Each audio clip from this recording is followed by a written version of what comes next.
Shalom, saya Jessie Fieni Mangopo dari kelas A Pendidikan Agama Kristen. Dalam video kali ini, saya akan menjelaskan materi mengenai pengertian kurikulum. Tahukah kita bahwa ternyata istilah kurikulum pertama kali digunakan di dalam dunia olahraga pada zaman Yunani kuno?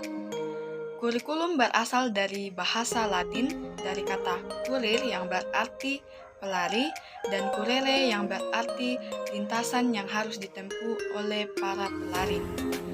Nah, mengapa kurikulum kemudian dikenal di dalam dunia pendidikan? Karena kurikulum diadopsi oleh dunia pendidikan, di mana para ahli pendidikan memiliki penafsiran atau definisi yang berbeda mengenai kurikulum, namun tetap memiliki kesamaan, yaitu tetap mengedepankan pengembangan peserta didik.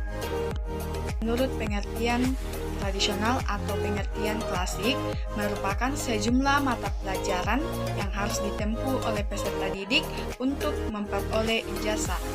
Sejumlah mata pelajaran yang dimaksudkan di sini yaitu pengalaman-pengalaman yang diperoleh oleh nenek moyang pada masa lampau yang kemudian dipilih, dianalisis, dan kemudian disusun secara sistematis dan logis. Tujuan utama dalam kurikulum pengertian klasik di sini adalah memperoleh ijazah. Jadi, ketika peserta didik telah berhasil menguasai sejumlah mata pelajaran, itu berarti bahwa peserta didik telah berhasil mencapai tujuannya tersebut, yaitu memperoleh ijazah. Sistem penyampaian yang digunakan dalam kurikulum menurut pengertian tradisional atau pengertian klasik di sini yaitu sistem penuangan. Sistem penuangan di sini yang dimaksudkan adalah guru lebih aktif di dalam menjelaskan dan peserta didik hanya mendengarkan penjelasan dari guru.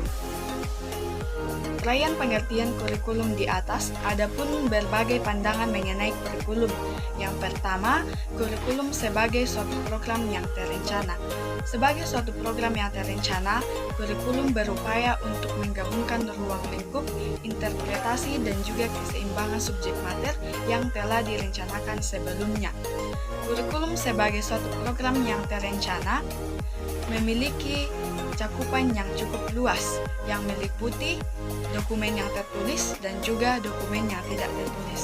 Namun, kurikulum sebagai suatu program yang terencana di sini tidak hanya berfokus kepada dokumen yang tertulis saja, namun tetap memperhatikan kurikulum sebagai dokumen yang tidak tertulis, di mana melihat bagaimana proses pelaksanaan fungsinya di dalam ruang kelas yang menjadi pedoman dan mengatur pelaksanaan pembelajaran di dalam ruang kelas.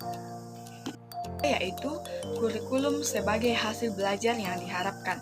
Menurut Johnson dan Posner, kurikulum tidak seharusnya dipandang sebagai suatu aktivitas atau kegiatan, melainkan lebih difokuskan kepada berbagai hasil belajar yang ingin dicapai.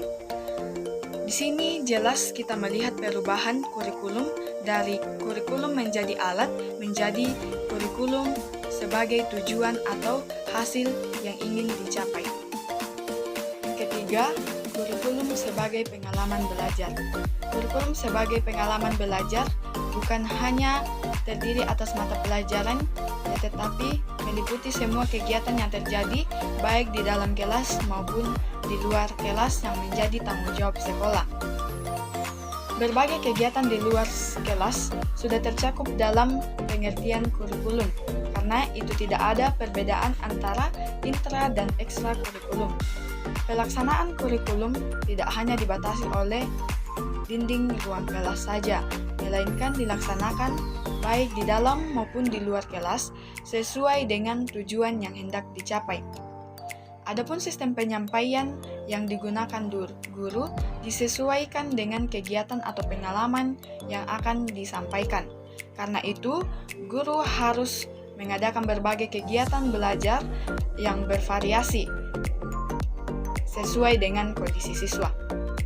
Adapun tujuan pendidikan bukanlah untuk menyampaikan mata pelajaran atau bidang pengetahuan yang tersusun, namun lebih kepada pembentukan kepribadian peserta didik bagaimana untuk bisa belajar hidup di dalam masyarakat. definisi di atas, adapun definisi kurikulum menurut Undang-Undang Nomor 20 Tahun 2003 tentang Sistem Pendidikan Nasional dinyatakan bahwa kurikulum adalah seperangkat rencana dan peraturan mengenai isi dan bahan pelajaran serta cara yang digunakan sebagai pedoman penyelenggaraan pembelajaran. Inilah penjelasan materi mengenai pengertian kurikulum, kiranya boleh menambah wawasan kita semua. Terima kasih, Tuhan Yesus memberkati.